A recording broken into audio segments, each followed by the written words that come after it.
she moved over. Congratulations. Yeah.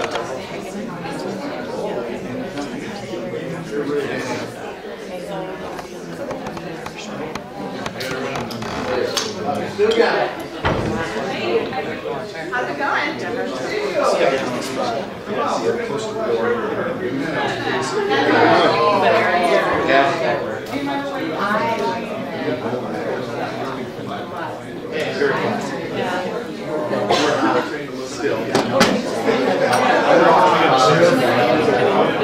Got home collapsed, woke up about 6, but no, that's a big deal. Really have to pop a couple of them. How are you? Don't. So then I popped If everyone can take their seats, I think we're going to get started again. 2:45 and Good Lord. yeah, it was. I'd like to point out and introduce a couple more of our board members. Paul Cheddar is back there. He's our president-elect. And then Tamara Nash is also in the back. She is our First Circuit representative. And with that, Rebecca Mio is going to introduce our next speakers.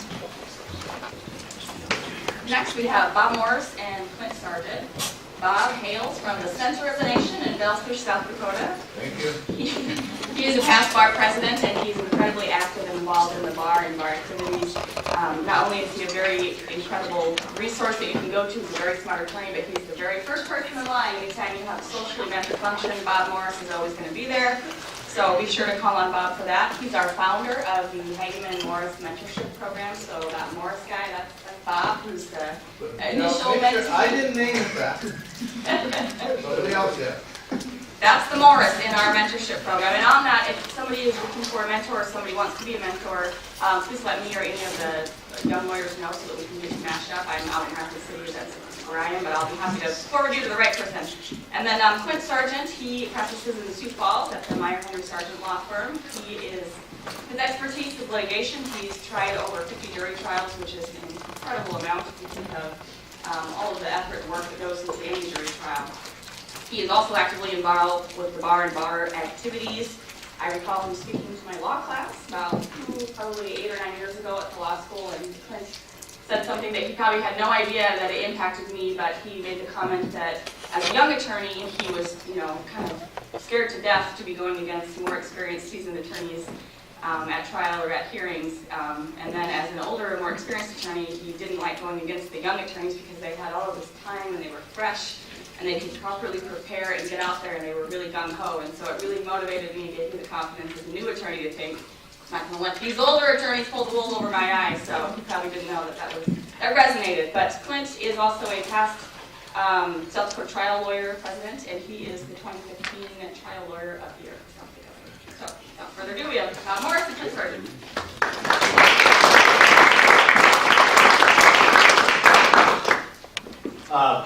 Bob is not going to sit here the whole time. This is going to be a joint effort, and I agreed to be the leader, which means I'm going to make a few remarks and I'm going to turn it over to Bob. Expedited civil actions. What we're looking for and why this rule got started is we're hoping to see more trials. We're hoping to see more jury trials. And I'll take you back a little bit to where it all started. We're in Sioux Falls in the spring of 2014, and doing strategic planning, we broke off into little groups, and what are some of the things that are going on in the practice of law today that we'd like to see change?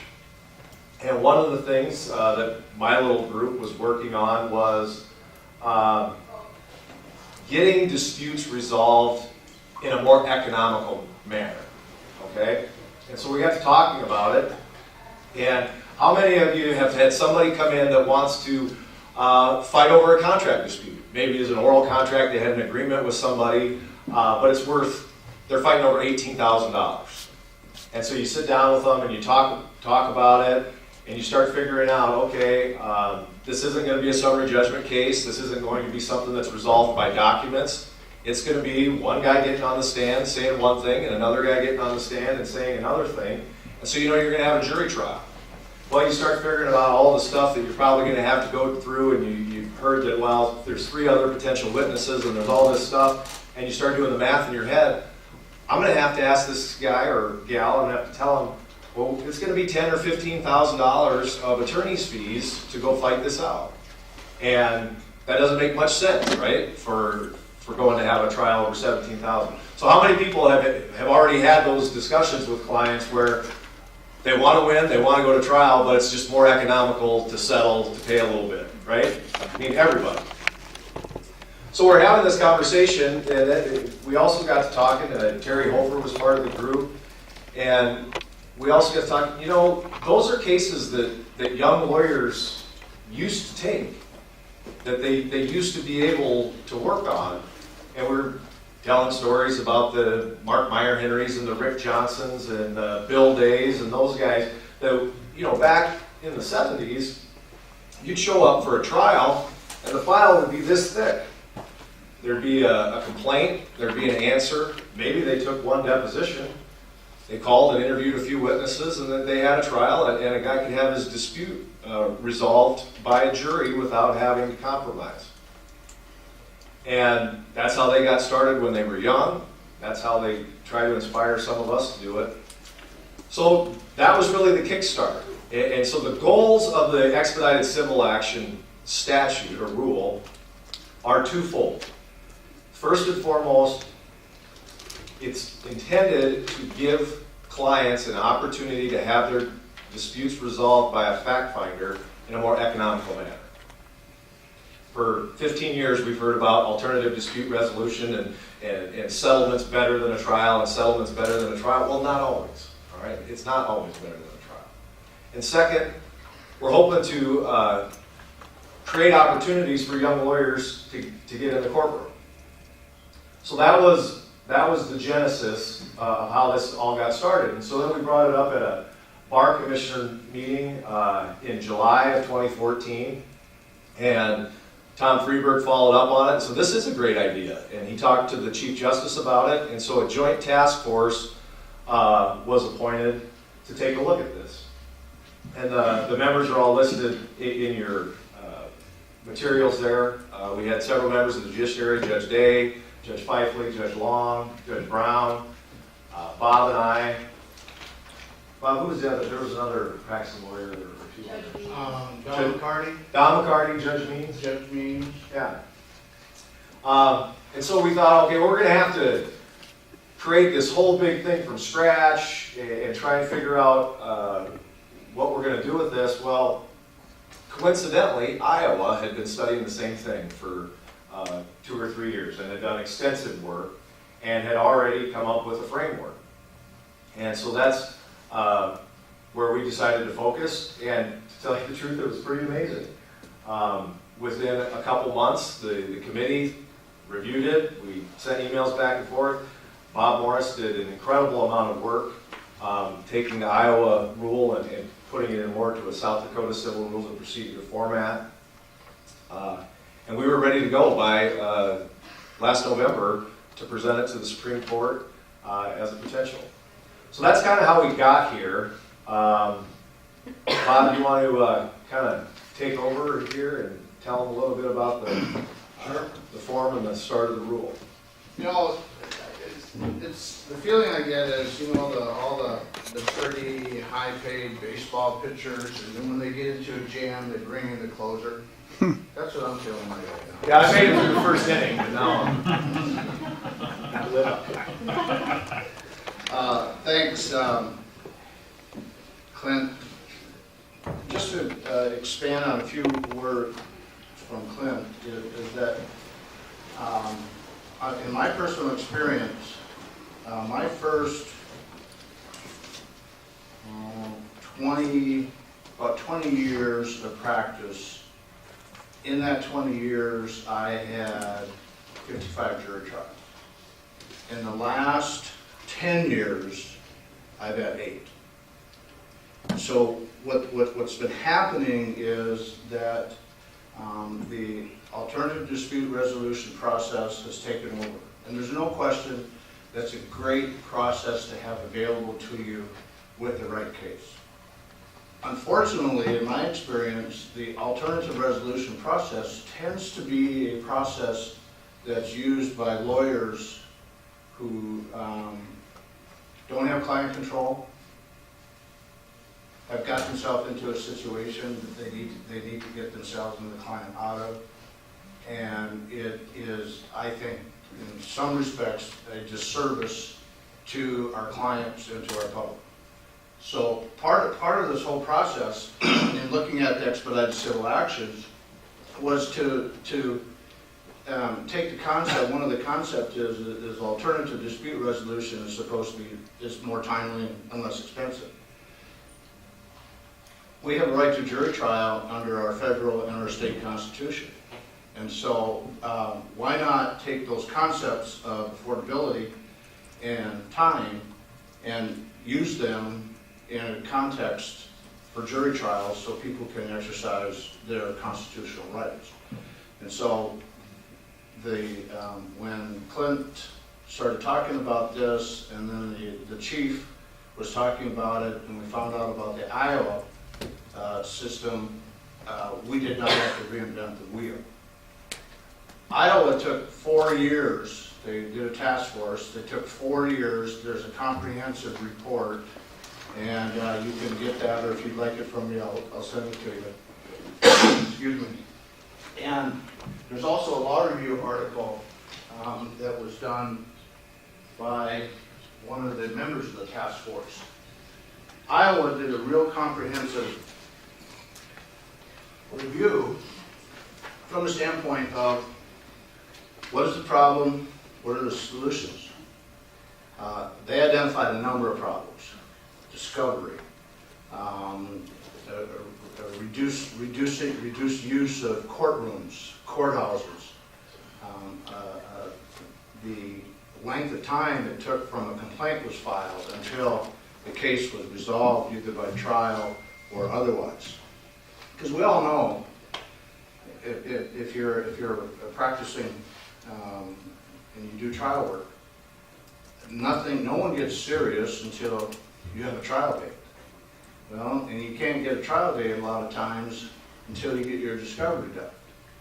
And as you are doing your discovery, you're finding out new things about the case, and so naturally there's this length of time, and something that should, all intents and purposes, take a year ends up taking 2 years, 3 years. And who gets blamed for that? Not the judges. Us as lawyers. And so it's part of the reflective perception that our clients and the public have as lawyers. And if this can help change that perception, that is one of those little nuggets that I think we'll be most proud of. Is that you can change the perception of the affordability of access to justice and the time element of access to justice. One of the big things that Iowa found out is that, and the federal system is finding this out too, and that's that there was a proportionality problem. Our civil rules and the federal civil rules are one size fits all. It doesn't matter really unless you're, if you get above the jurisdictional amount, I think it's $12,000 for small claims now. So you get above $13,000, your client has a choice. Reduce it down to $12,000, do small claims, or use the normal rules of civil procedure. And the rules of civil procedure are the same whether it's a $13,000 case or a $13 million case. So the biggest thing we saw was the identification of proportionality. Now the federal rules are being amended, I think December 31, 2015. And I believe there's going to be some proportionality rules put into place there also. So when we go through this process, the biggest thing we have in mind is the proportionality. There's got to be some relation to the value of the case and how much discovery you came up with, what you need to do. The second thing is Iowa originally created or proposed a two-tiered system. It was essentially, I think, cases of $50,000 or less or cases of 50,000 up to 100,000. Ultimately, their court adopted the $75,000 threshold, which is the same threshold that we have adopted, or the Supreme Court has adopted in its rules. Throughout this process, anybody's got any questions, please let me know. Carrie Ann Surska thinks I like listening to myself talk. It's a West River thing. Yeah, she said, yeah, She voted she true. It's a West River thing. Also, when we went to the, when we put the process together, and working with the judges and other members of the committee, the Iowa rule has a limitation as to how summary judgment is used.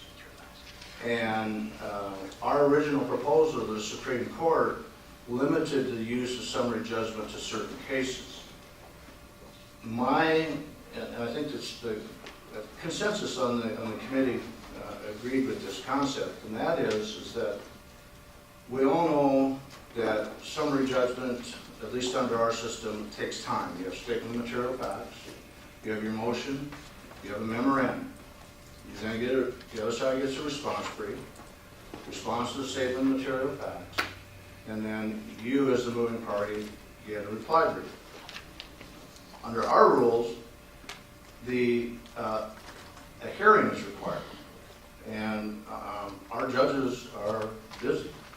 So sometimes you put your materials together for summary judgment, and you may not get a decision on summary judgment for a month, or a hearing for a month or 2 months. You go make your argument, you leave. Because of the judge's workload, it may take 3 months or 6 months to get a decision. Well, in the meantime, 8 or 9 months has gone by during a pending motion for summary judgment. Well, what are we as lawyers doing during that time period? We're not continuing discovery, because we're hoping that if you're the moving, you win. If you're the opposing party, you win.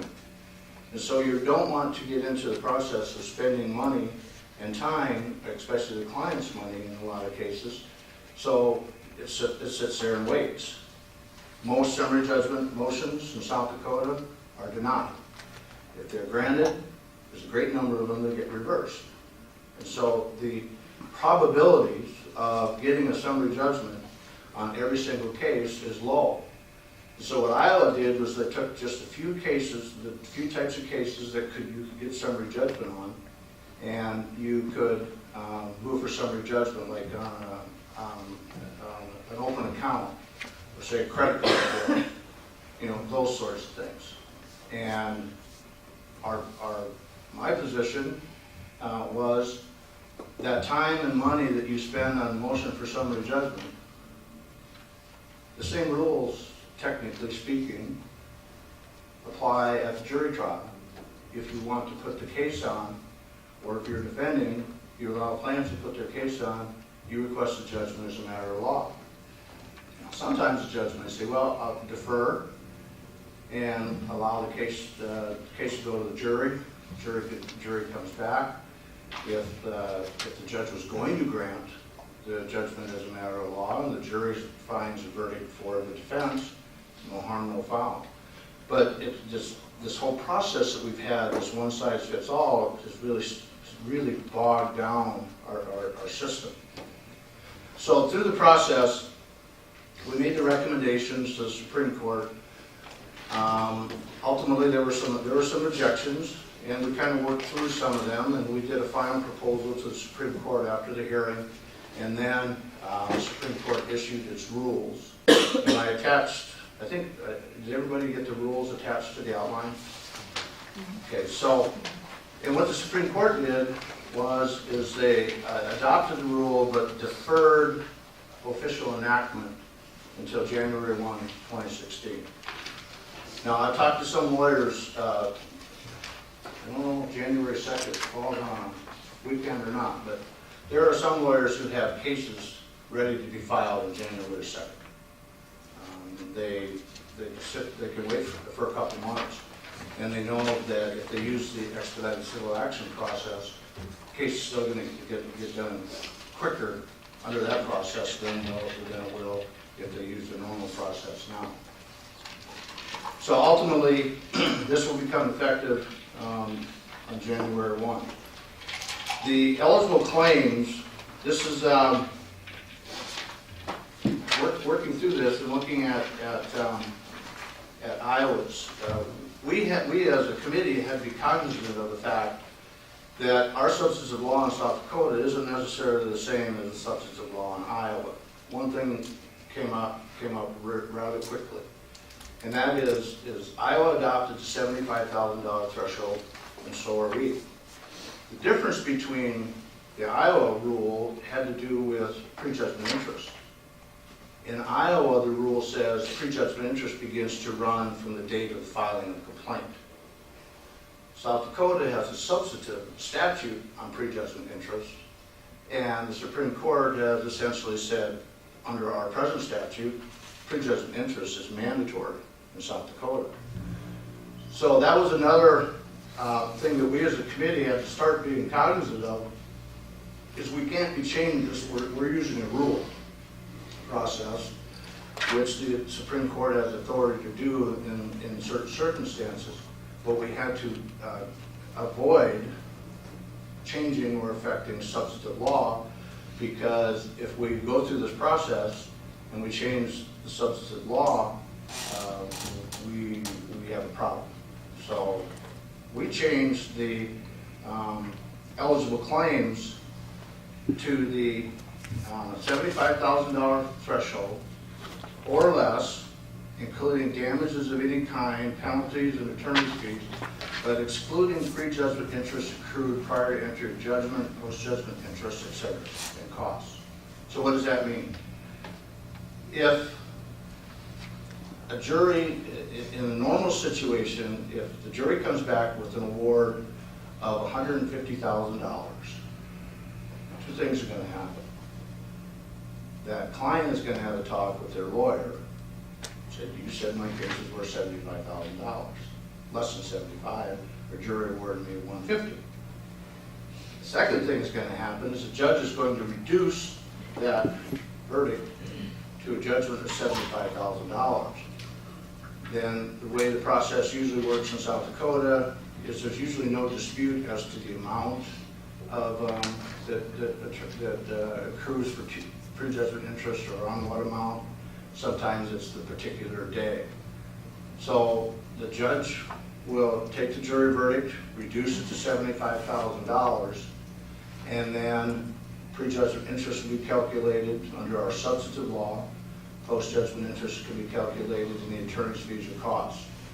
And if your verdict, if the judge reduces it to 75, your verdict or your ultimate judgment may be greater or will be greater than $75,000. In Iowa, the limit is $75,000, which is inclusive of everything except prejudgment interest and costs, but prejudgment interest only begins to accrue the date of the filing of the complaint. So if I think it's very, very important that everybody understand that. The verdict can be reduced to 75, but that does not prevent the judgment from being more than $75,000. So that's one of the other issues. Then you have permissive counterclaims, compulsory counterclaims, those sorts of things that come into play, and those are addressed by the rules.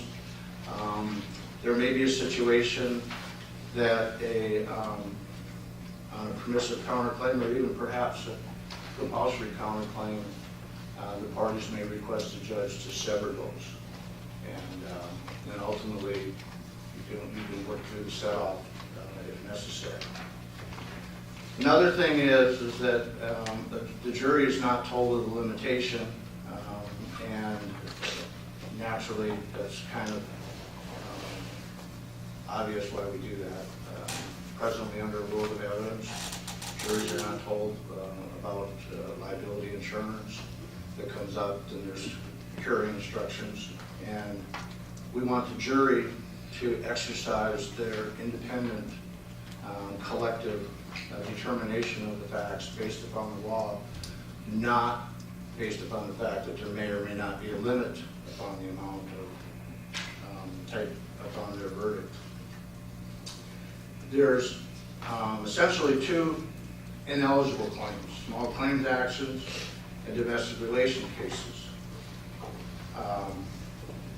Everything else, the ECA, expedited civil action, can be used for any claims that you have for your client.